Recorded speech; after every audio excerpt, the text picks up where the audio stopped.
Selamat pagi Bapak Ibu Saudara yang dikasihi Tuhan Yesus. Selamat pagi semuanya. Hari ini kita akan memulai menerima berkat Tuhan di dalam kehidupan kita, di dalam menyongsong hari baru dan juga di dalam memulai pelayanan. Kita akan merasakan berkat Tuhan melalui firman-Nya. Namun sebelumnya kita akan berdoa. Bersama kita tunduk di dalam doa. Bapa yang Maha Baik, Tuhan Yesus Kristus yang menjadi sumber kekuatan kami, Allah yang sungguh-sungguh kami rasakan kehadiran-Nya di dalam kehidupan kami, dulu, sekarang, dan selamanya. Tuhan, Engkaulah Allah yang Maha Adil, Maha Agung, Engkau Maha Pengampun, Engkau Allah yang menjadi guru bagi kami di dalam proses kehidupan kami, di dalam proses pembelajaran kami untuk saling memaafkan, saling meminta maaf. Dan pada saat ini Tuhan, kami ingin menyerahkan hati dan pikiran kami ke dalam tangan kuasa-Mu. Kiranya Engkau mampukan kami untuk merenungkan firman-Mu, dan Roh Kudus menolong kami untuk mengerti akan kebenaran firman-Mu. Berbicaralah kepada kami Tuhan, kami siap mendengarkan dan mampukan kami untuk melakukannya. Amin. Nats kita kali ini Bapak Ibu, kita akan belajar tentang firman Tuhan dari Matius pasal 18 ayat yang ke-21 dan 22. Demikian firman Tuhan. Perumpamaan tentang pengampunan. Kemudian datanglah Petrus dan berkata kepada Yesus, "Tuhan, sampai berapa kali aku harus mengampuni jika ia berbuat dosa terhadap aku? Sampai 7 kali?" Yesus berkata kepadanya, "Bukan, aku berkata kepadamu, bukan sampai 7 kali, melainkan sampai 70 kali 7 kali." Bapak Ibu yang dikasihi Tuhan Yesus, kita semua sampai saat ini pasti dalam kehidupan kita kental sekali dengan kata Thomas ya, tolong, maaf, dan terima kasih. Salah satu di antara ketiga itu adalah maaf. Dan kata maaf itu adalah satu kata yang tidak asing bagi kita. Ada di dalam hidup kita setiap hari, di sekitar kita. Kata itu, satu kata tersebut itu sangat singkat, sederhana, tapi ternyata tidak mudah untuk dilakukan. Ada sebuah pernyataan, bagaimana mungkin bisa dimaafkan? Bagaimana mungkin saya bisa memaafkan? Karena ketika dia bersalah sudah diingatkan, diulangi lagi dan diulangi lagi, bahkan tidak sadar kalau berbuat salah, kalau melakukan kesalahan, malah leluasa, tanpa merasa bersalah, dia mengulangi itu.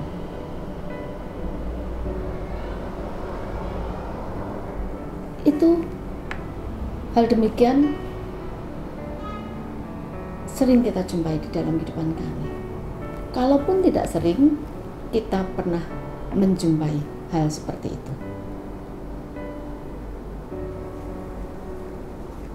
Kemudian pernyataan yang kedua, memaafkan itu tidak mudah. Memaafkan itu butuh perjuangan.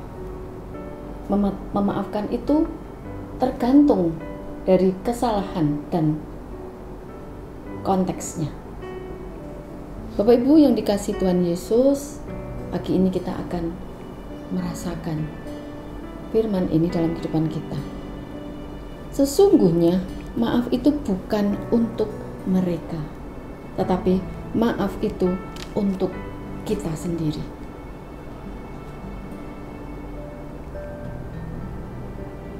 Berikan maafmu karena kamu layak untuk mendapatkan kebahagiaan. layak untuk mendapatkan ketenangan. Kesalahan yang terjadi oleh kita, dia, dan mereka itu bisa terjadi sewaktu-waktu. Namun perlu diingat bahwa seburuk-buruknya manusia, sejahat-jahatnya manusia, ia masih memiliki hati. Dan sebaliknya, sebaik-baiknya manusia, ia juga bukan malaikat.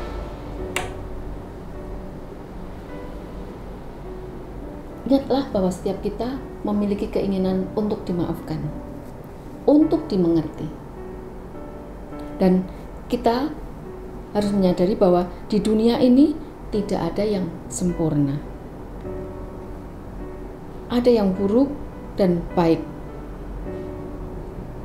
Termasuk kita semua, Bapak Ibu dan saya.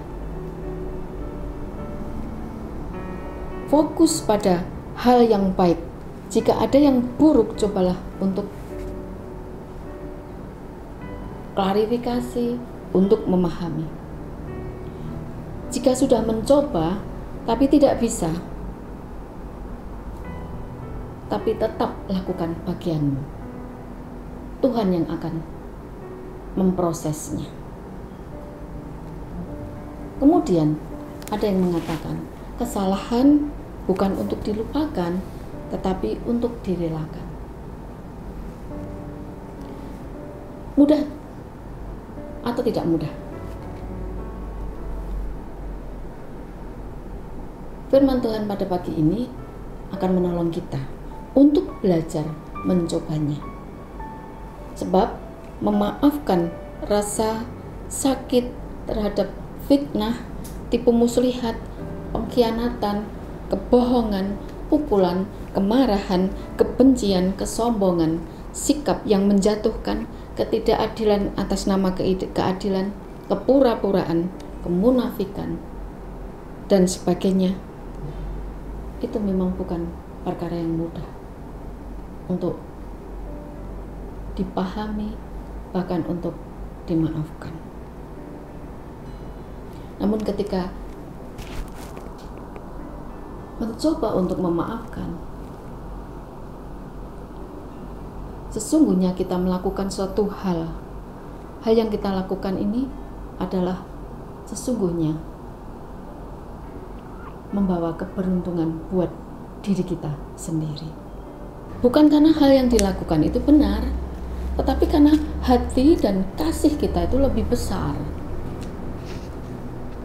Kita maafkan dan kita mencoba untuk belajar memaafkan, dan kita memaafkan, dan sambutlah hari baru yang sudah menanti.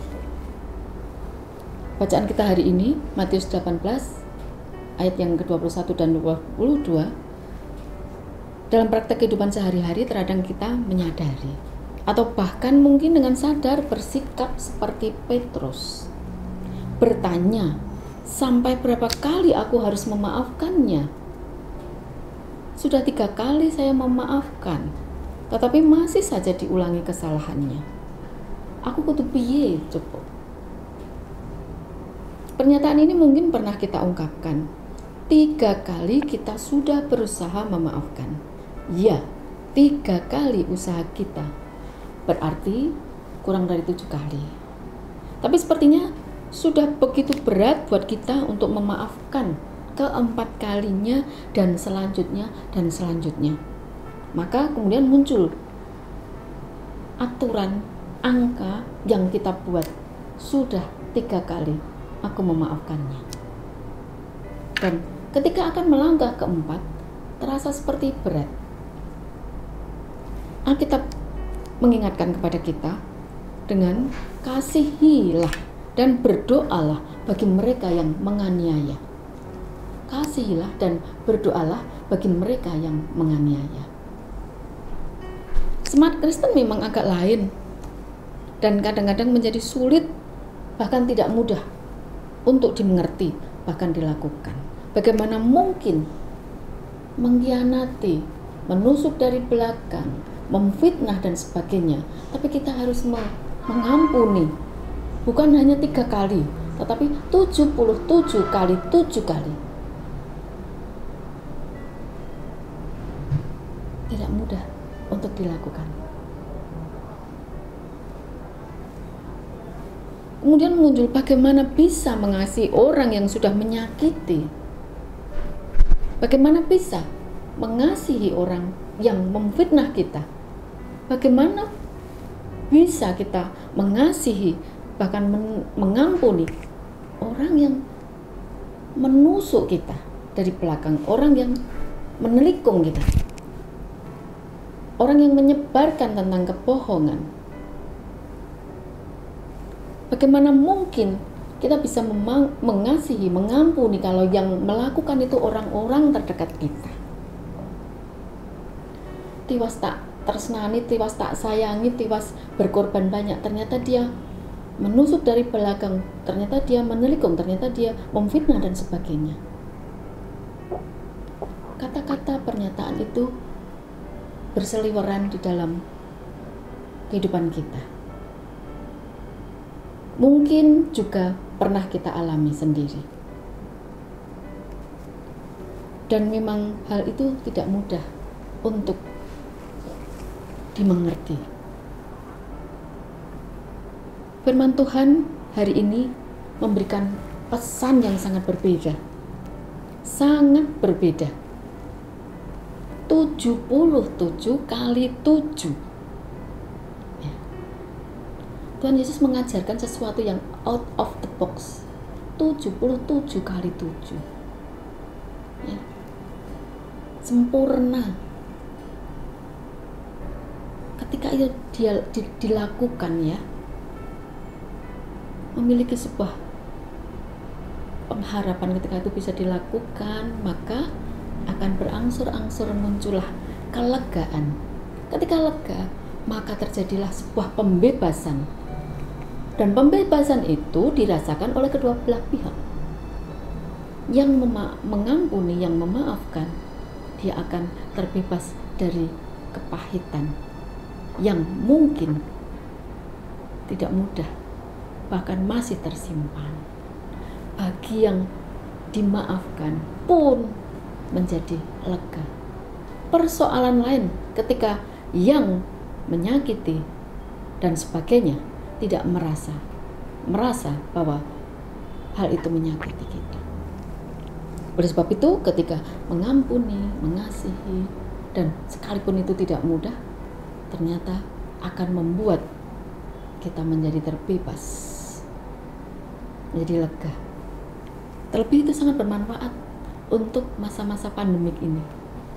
Ya, ketika kita bahagia, maka kita semakin sehat. Karena memang saat ini kita, yang paling penting saat ini adalah sebuah kesehatan. Ya. Dalam pengampunan, Tuhan Yesus memang luar biasa. Memang melakukan sesuatu yang di luar, out of the box tadi, ya. Berbeda dan mencengangkan. 77 kali 7 kali. Kita sampai 3 kali saja sudah hitung-hitungan. Wis tak apura ping 3 tapi dilakukan meneh, diulangi lagi. Batas kesabaranku habis. Ya. Hal ini menggambarkan bahwa pengampunan sesungguhnya bukan persoalan kuantitas, tetapi persoalan kualitas dan dari tindakan pengampunan itu sendiri. Tuhan membuktikan melalui salib. Salib bukan persoalan kuantitas, tapi persoalan kualitas. Karena begitu besar kasih Allah akan dunia ini, sehingga Ia mengaruniakan putranya yang tunggal, yang kemudian mengorbankan dirinya di kayu salib untuk menebus dosa kita. Tuhan membuktikan semua itu sebagai bentuk kualitas kasih-Nya yang luar biasa. Jika dihitung dosa dan kesalahan kita sepanjang hidup, maka tak terhingga.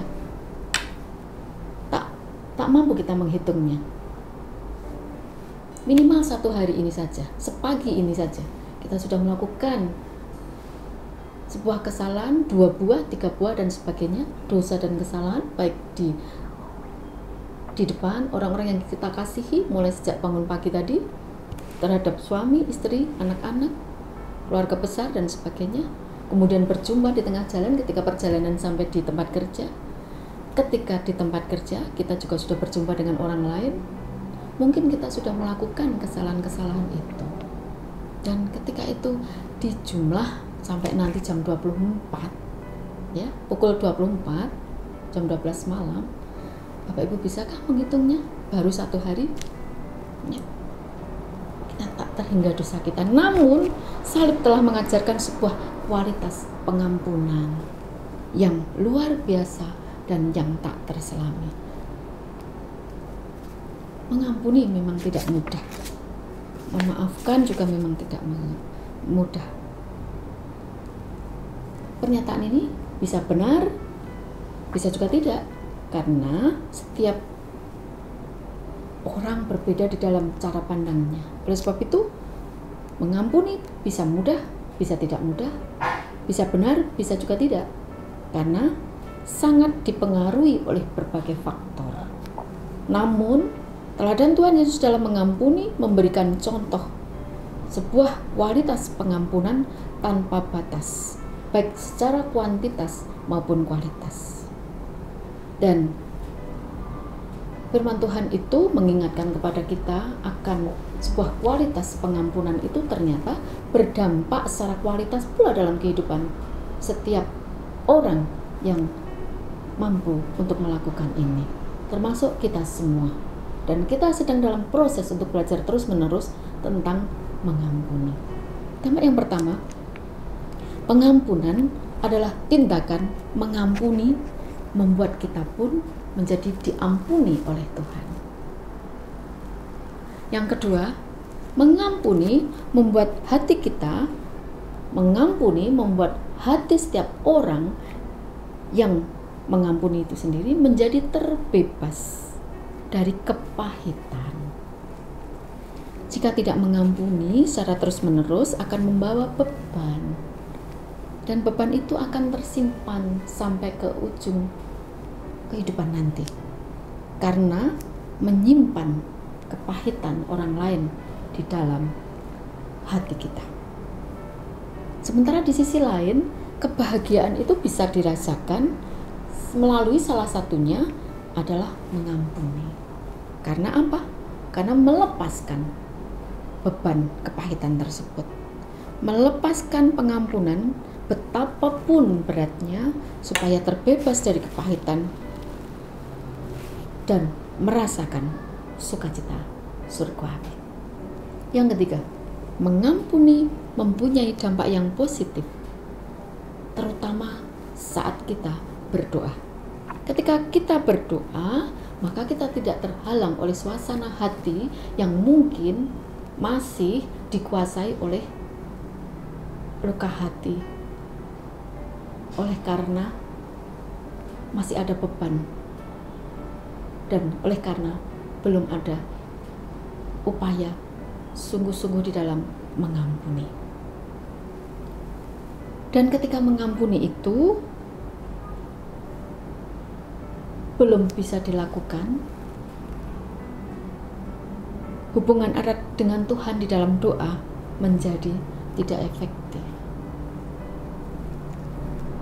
Ampunilah agar leluasa masuk dalam hadirat Tuhan yang suci dan penuh kasih. Mengampuni, menolong kita, menghantar masuk ke dalam hadirat Tuhan dengan leluasa, dengan tenang, bahkan dengan merasakan damai. Jangan biarkan beban berat menghalangi jalan kita dan hidup rohani kita.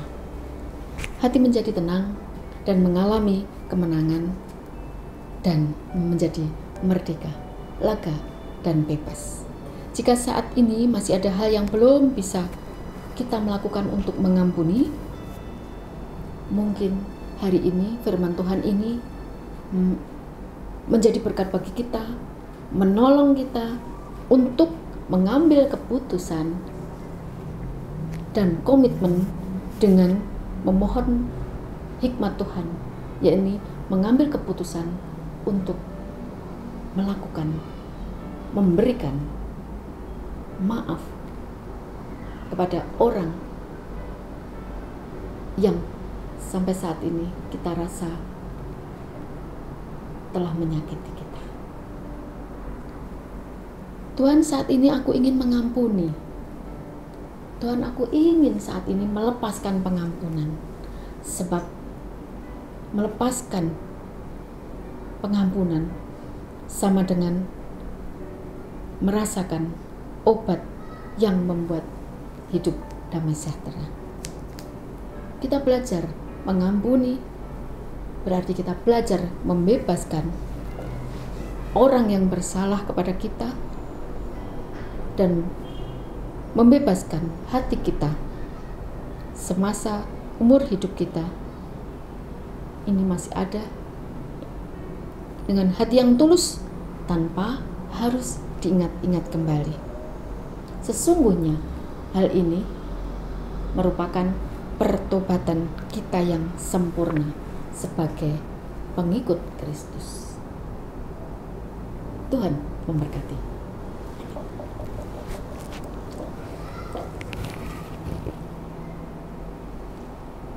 Bapa yang Maha Pengampun, begitu bahagianya kami merasakan Engkau lepaskan dari seluruh beban dosa yang telah kami lakukan. Bapa yang Maha Kasih yang telah mengorbankan di kayu salib, yang telah mengangkat kami kembali dari jurang dosa dan menjadikan kami sebagai orang-orang yang berharga di mata Tuhan. Terima kasih atas pengasihan-Mu ya Allah, sebab Engkau telah mengajarkan kami tentang pengampunan yang berkualitas, yang mendatangkan damai sejahtera, yang membuat hidup kami menjadi berharga, dan yang menjadikan jiwa kami terlepas dari kekeringan akibat dosa.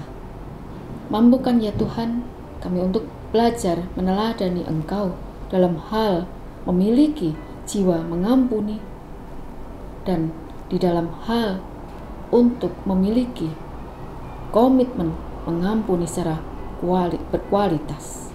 Dan hari ini kami ingin belajar untuk berkomitmen menjadi pribadi yang terus-menerus untuk bertumbuh menjadi pribadi yang mengampuni. Tolonglah kami ya Tuhan, tolonglah kami, dan ampuni dosa kami, dosa keluarga kami, dosa seluruh teman-teman kami, seluruh karyawan rumah sakit Panti Waluyo ini. Ampuni seluruh bangsa negara Indonesia ini. Ampuni kami Tuhan, ampunilah kami, dan layakkan kami untuk menjadi umat-Mu yang menerima pengampunan-Mu, agar di depan kami ini jalan terbuka bagi kami untuk hidup baru, untuk mengandalkan Tuhan, untuk berjalan kembali dalam kehidupan dan pelayanan yang sesuai dengan kehendak Tuhan. Kami serahkan sepenuhnya hidup kami, keluarga kami, pelayanan rumah sakit Panti Waluyo ini, juga bangsa dan negara kami, dan seluruh bangsa-bangsa di muka bumi ini. Kiranya Tuhan berkenan memberkati, memberikan pengampunan, dan memberikan pertolongan agar kami terbebas, agar kami segera terlepas dari situasi yang tidak mudah kami jalani ini, agar kami juga belajar untuk bersama-sama keluar dari situasi pandemik ini. Dan mampukan kami secara khusus lembaga rumah sakit Panti Waluyo ini untuk sujud di hadapan-Mu bersama dengan ketulusan bahwa Tuhan ada di atas segalanya. Tuhan, Sang pemilik rumah sakit Panti Waluyo ini, Tuhan juga satu-satunya penentu kehidupan kami, pelayanan rumah sakit Panti Waluyo ini. Dan kiranya kami tunduk di hadapan-Mu, karena kuasa-Mu lah yang menjadi kekuatan kami. Terima kasih Tuhan Yesus. Kami naikkan syukur, doa dan pengharapan ini oleh karena Engkau telah mengampuni kami. Amin.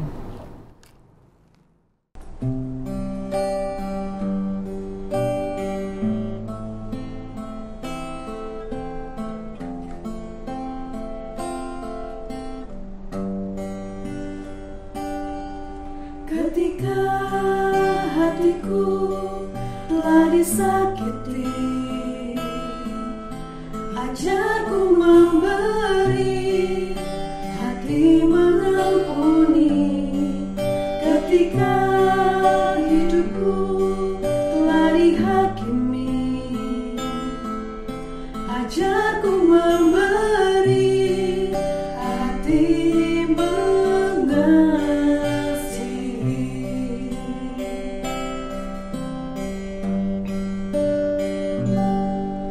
ketika hatiku telah disakiti, ajarku memberi, hati